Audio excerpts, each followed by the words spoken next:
At IHM VCU, we've always been here for you. You are and always will be our top priority. We care about your financial health, and we are here. IHM VCU is a proud supporter of WQPT. The future. That's where our minds are at Western Illinois University Quad Cities.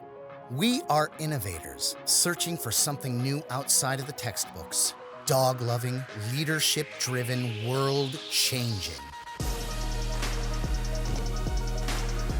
Whether you choose to study on campus or online, your future is designed on your terms. Start your future at wiu.edu/QC. Public Affairs programming on WQPT is brought to you by the Singh Group at Merrill, serving the wealth management needs of clients in the region for over 35 years. The Democrats are ready to kick off their convention in Chicago, and it's not the same convention we expected even a month ago. What to expect in the Windy City in this edition of The Cities.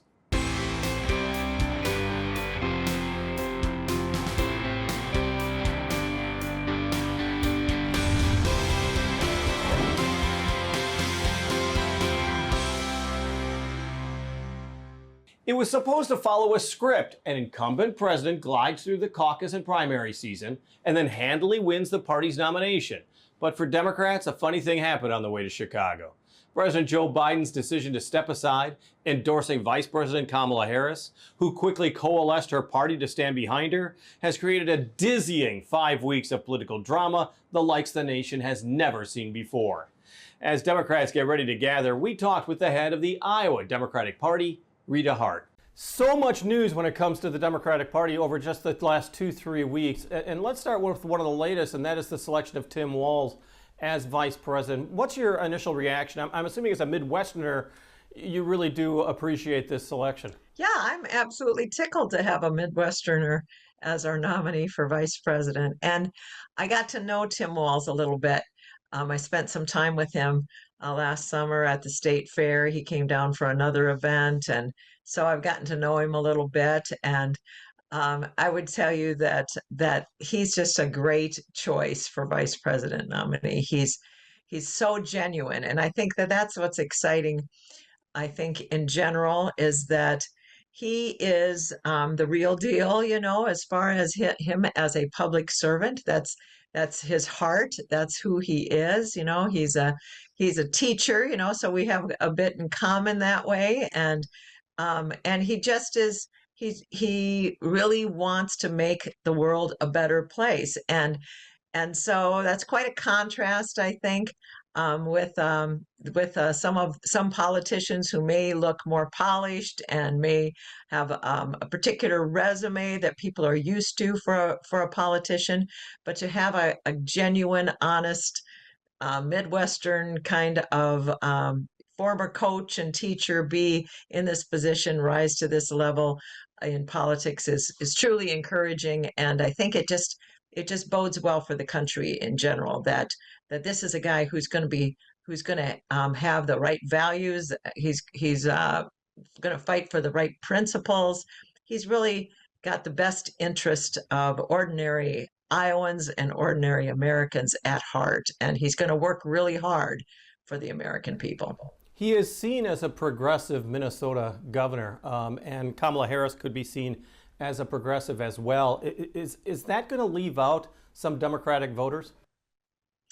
I think, again, this is why he's such a good choice, that he is a common sense, let's do what's right for the average person, right? And so even though you probably have some things that you can pick at as far as his past record, you cannot argue with the fact that he is somebody who is looking for a practical solution, a common sense kind of approach to any problem that arises. And he's always got the working people of his state and now of this country in mind as he fights for the principles and the values that he holds. This is very interesting Democratic ticket that really didn't face a primary or a caucus. I mean, does that bother you at all as a longtime, political operative, a longtime politician, and an active member of the Democratic Party? These really are unusual times. But what I am encouraged by is the response from ordinary Iowans, right? I spent a lot of time going around the state. I spent a lot of time talking to Democrats on the phone. We've got a national delegate group that's going out to Chicago here in a couple weeks. And I was very pleased that they were so quick to embrace this process. So yeah, it's unusual. I would say it's historic. It's probably never going to happen this way again. But the way it came about is very, I think, reflective of how Democrats feel that this is a good move, that they're pleased that we have had the presidency and vice presidency that we've had over the last 4 years. That they're very grateful for the administration and their gains that they have made, but they appreciate the fact that Biden made this decision, and they know that he would not have made it had he not realized that this is the best thing for him personally and for the country at large. And so people are very excited about this. They're very much on board, and we're excited about the next 90 days as we get Kamala Harris and Tim Walz elected.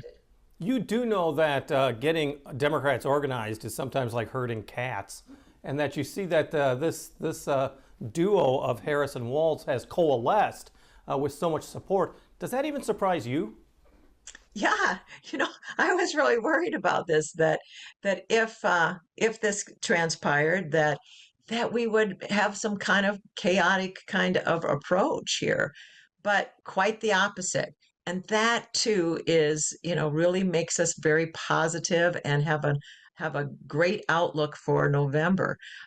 It just tells us that these are two quality candidates.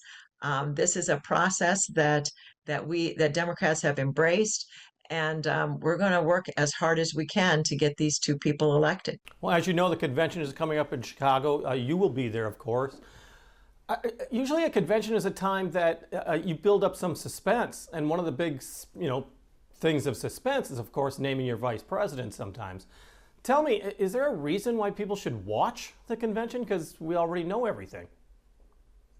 Oh, I don't know. I don't think the vast majority of people know either one of these candidates all that well. I mean, she's the vice president. We know what her role has been. We know her history, her background. We know how hard she has worked to get to the place where she is now. But this is different, to be stepping into the presidency. She's going to show to us exactly what her leadership is going to look like and what her priorities are going to be. And the same thing with Tim Walz. I think some people know him. I think some people here in Iowa have gotten to know him. But as a whole, I think that the nation needs an introduction to this great man who is going to be a great vice president. So I'm looking forward to the convention, and so I would tell you, this delegation that we're taking to Chicago. Very excited. They know that this is going to be a historic opportunity. And, we're looking forward to paying some tribute to a great president. Joe Biden is going to have an opportunity now to show us what he's going to be like from now till November. And we have so much to be grateful for. And so this is an opportunity to celebrate that with a tribute to him, and the excitement of what this new duo is going to look like to us going forward. You say we have a lot to be grateful for, but you know that domestically the economy is still going to be a major issue. James Carville, of course, I won't quote him directly, but it's always the economy when it comes to national elections and pocketbook issues. We're still seeing, troubling signs with the latest employment report, also fears of a recession. The R word is being discussed once again. I mean, there's some real fears out there still that people believe the Democratic Party has not met. Well, I don't think that there is any doubt that this administration, the Biden administration, has really delivered for the American people in so many ways. Of course, there's always upticks and downturns in the economy and things that are beyond any president's control. But you cannot deny that the Inflation Reduction Act, the Infrastructure Act, the CHIPS Act, there's so many things that this president has done that has moved this country forward. And so there's plenty to crow about. Again, it's not so much that we're looking at what's happened in the past as we are excited about the fact that we've got leadership here that really has their priorities straight, that they value hardworking Americans who can trust that these people are going to work every day as hard as they can for the future of America. We're also hearing more from the Republicans in regards to Kamala Harris's stance with Israel. Not often is foreign issues that big of a role in the election, but it seems to be for the Democratic Party with the Jewish vote.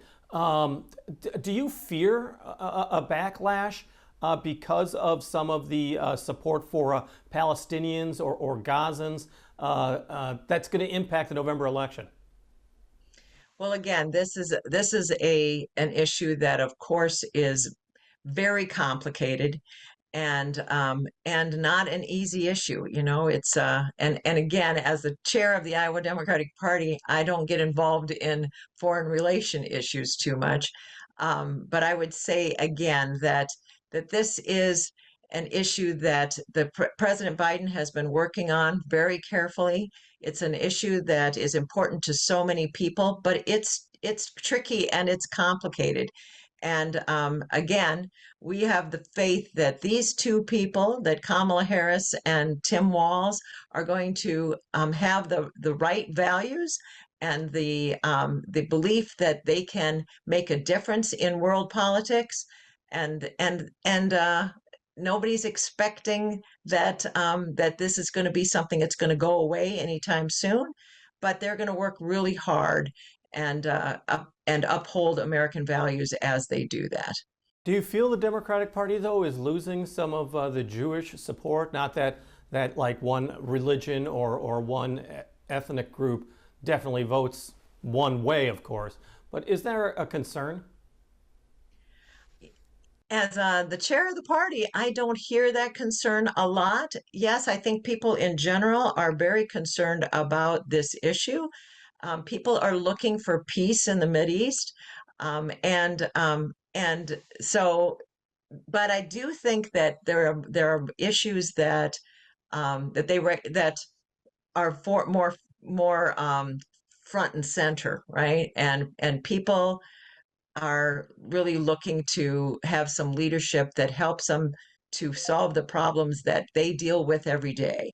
You know, childcare affordability and accessibility, the high price of groceries, the fact that that people are struggling to keep their jobs and to and that the things that like their rights being taken away. I think that's those kinds of issues are first and foremost. The fact that as a result of that they don't want to go back to the fact that Trump is crowing about the fact that he helped to take away women's rights, that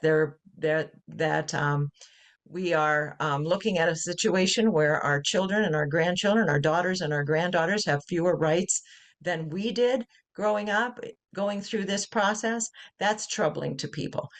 And of course, education is important to folks. There's just so many issues that are important to people right now, that I don't know that there's a lot of fears here. There's just a lot of hope that we can get to a better place. Well, and you kind of brought up my next topic, and that is reproductive rights. Christina Bohannon is running, of course, against Mariannette Miller Meeks in the 1st Congressional District. And one of the very first, if not the first television commercial that I've seen from Bohannon has to do with reproductive rights. Is that going to be a major issue for Iowa Democrats in this campaign? I think it's a major issue for Iowans, right? I mean, not only is this is just a unusual situation where our rights have been taken away, that we've had 50 years of a law that now has been flipped, and here in Iowa, we've got this 6-week abortion ban that just went into effect. That's truly going to affect women's lives. And it already has, because of bans like this.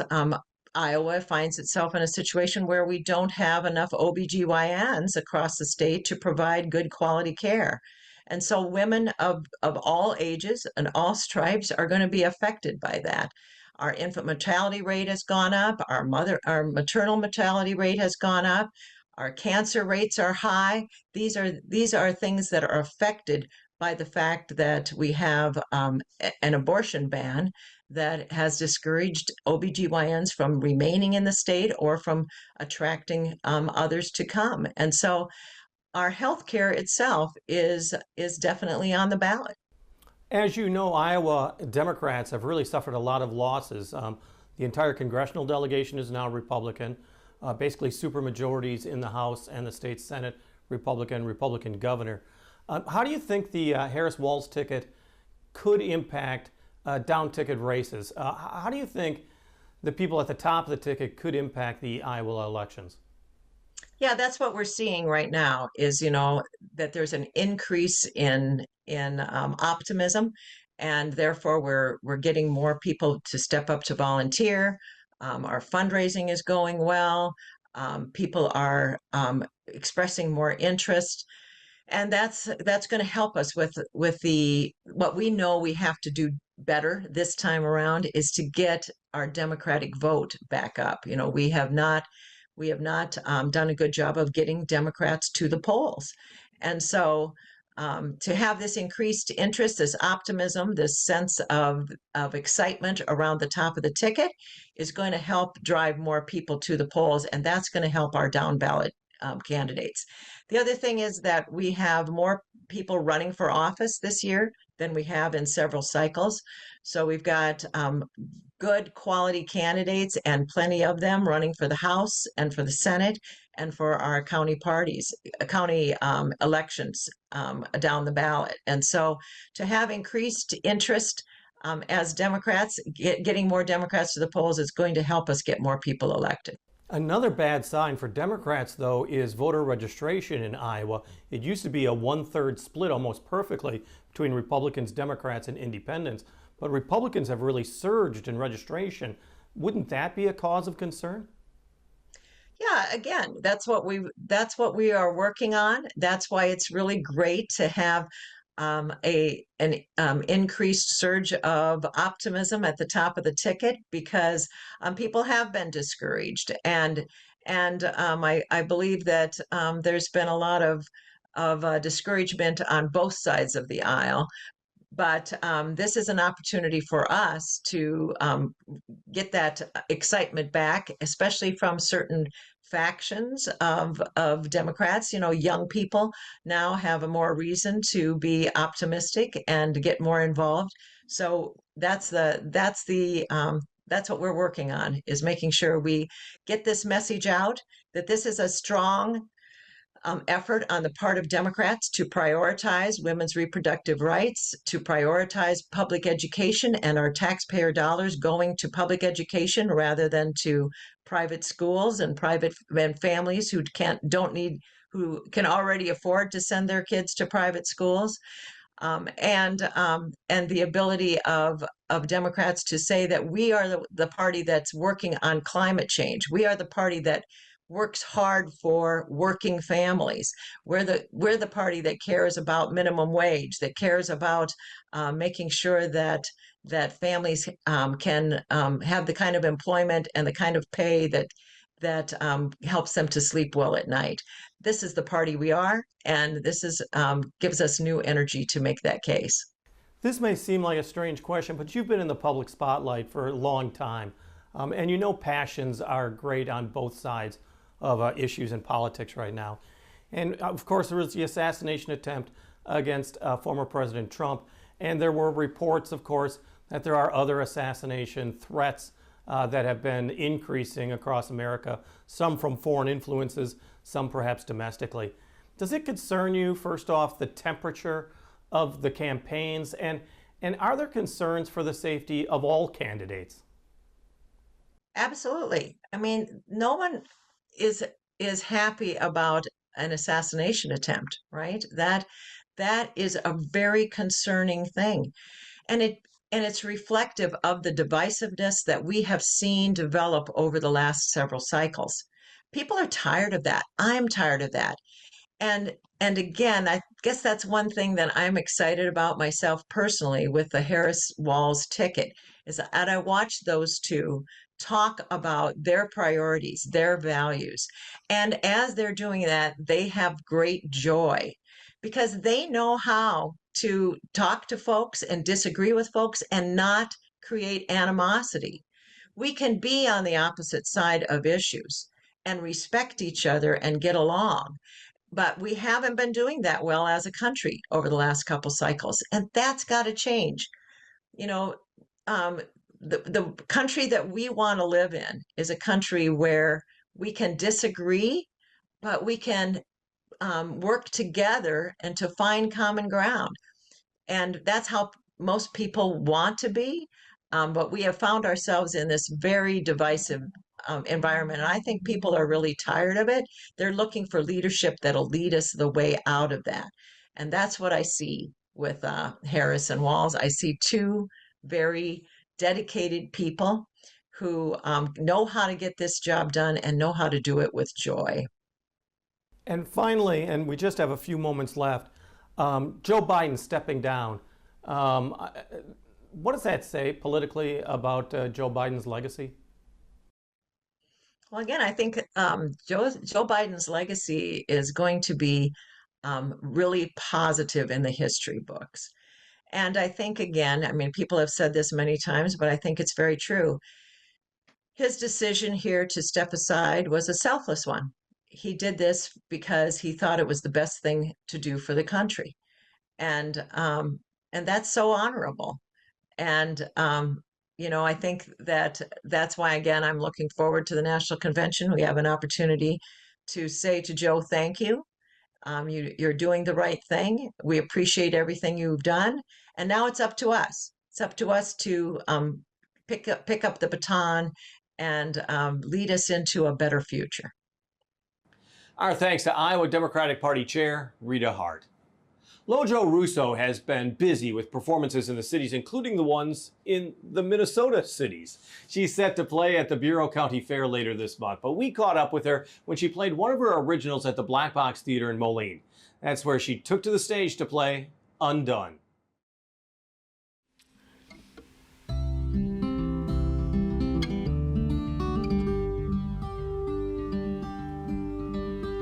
I can just touch the sky with the tips of my fingers. I can just taste the morning with the tip of my tongue.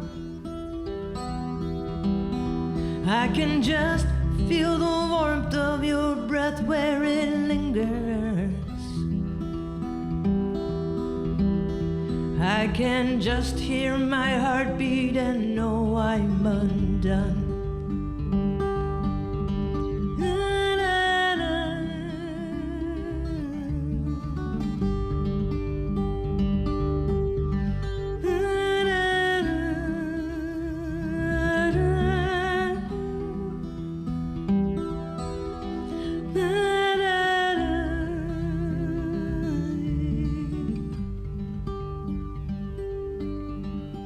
I can tell by the way that you answer my questions. I can tell by my way that I tremble you're near. I can tell by the way that I act without reason. I can tell by my heartbeat, I know I'm undone.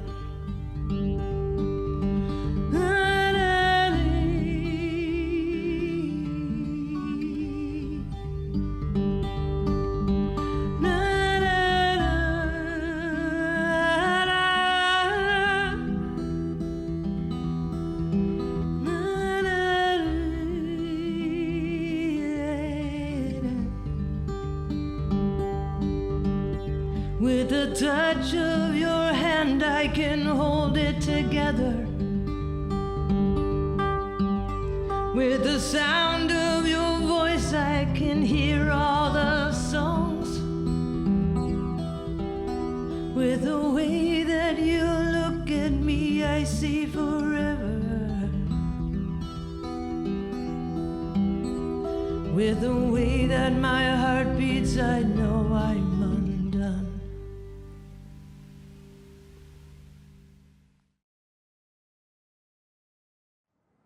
Lo-Jo Russo and Undone performed at the Black Box Theater in downtown Moline. She's set to perform at the Bureau County Fair on August 23rd.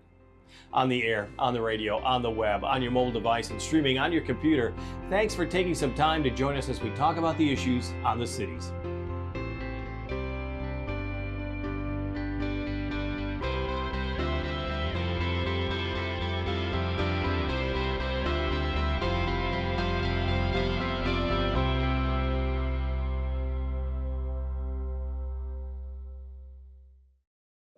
At IHM VCU, we've always been here for you. You are and always will be our top priority. We care about your financial health, and we are here. IHM VCU is a proud supporter of WQPT. The future, that's where our minds are at Western Illinois University Quad Cities. We are innovators, searching for something new outside of the textbooks. Dog-loving, leadership-driven, world-changing. Whether you choose to study on campus or online, your future is designed on your terms. Start your future at wiu.edu/QC. Public Affairs programming on WQPT is brought to you by the Sing Group at Merrill, serving the wealth management needs of clients in the region for over 35 years.